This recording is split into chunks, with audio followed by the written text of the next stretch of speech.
रमता राम जपो रे प्राणी, अब तो सुन ले राम कहानी।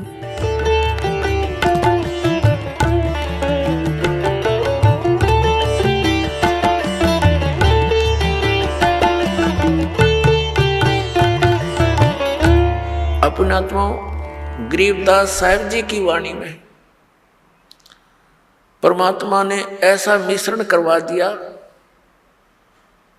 कि न तो गरीबदास के पंथ के समझ सके उसको,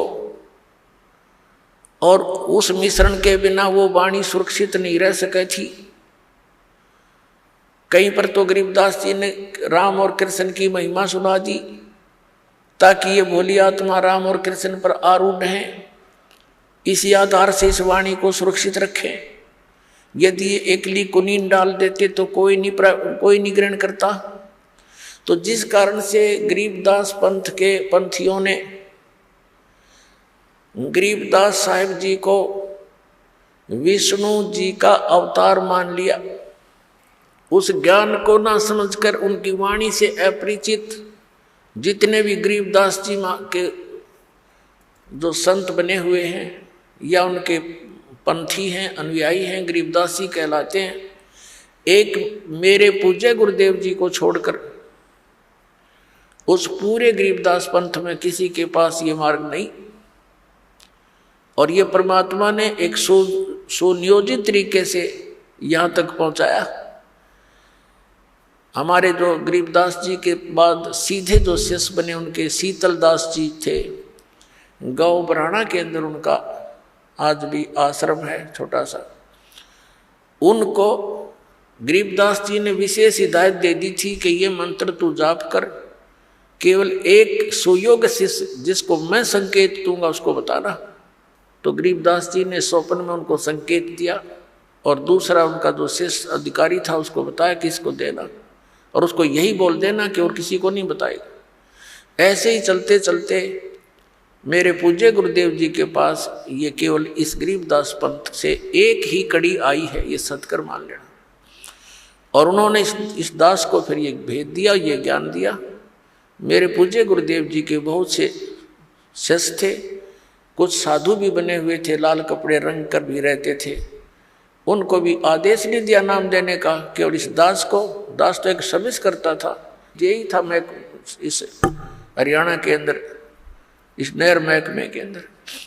और जब दास की पता नहीं उन्होंने क्या देखा इस दास के अंदर, स्पेशल मुझे कहा था कि ये नाम तू दिया करेगा, सत्संग कर और अकेला मत समझना, परमात्मा तेरे साथ रहेंगे और विश्व में तेरे समान पृथ्वी पर कोई संत नहीं होगा।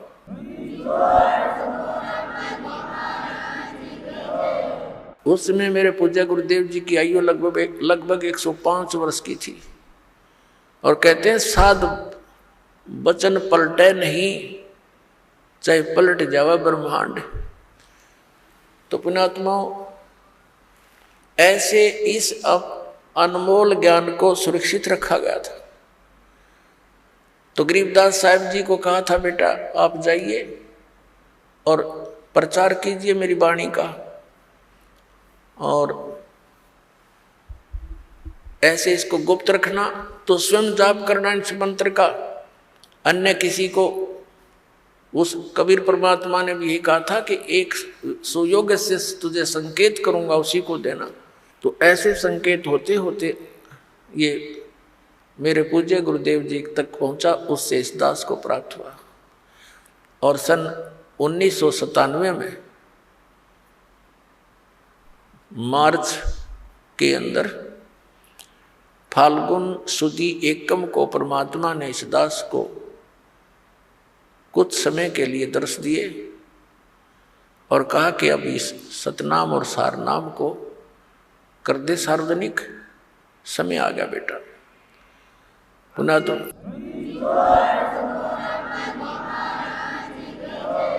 आप सुन रहे थे जगत गुरु तत्वदर्शी संत रामपाल जी महाराज जी के मंगल प्रवचन। अधिक जानकारी के लिए विजिट कीजिए हमारी वेबसाइट www.jagatgururampalji.org। संत रामपाल जी महाराज जी के शुभ आशीर्वाद से पूरे विश्व भर में 500 से भी ज्यादा नाम दीक्षा केंद्र हैं, जिन पर संत रामपाल जी महाराज जी द्वारा ऑनलाइन निशुल्क नाम दीक्षा दी जा रही है। अपने नजदीकी नाम दीक्षा केंद्र का पता करने के लिए संपर्क करें 8222880541।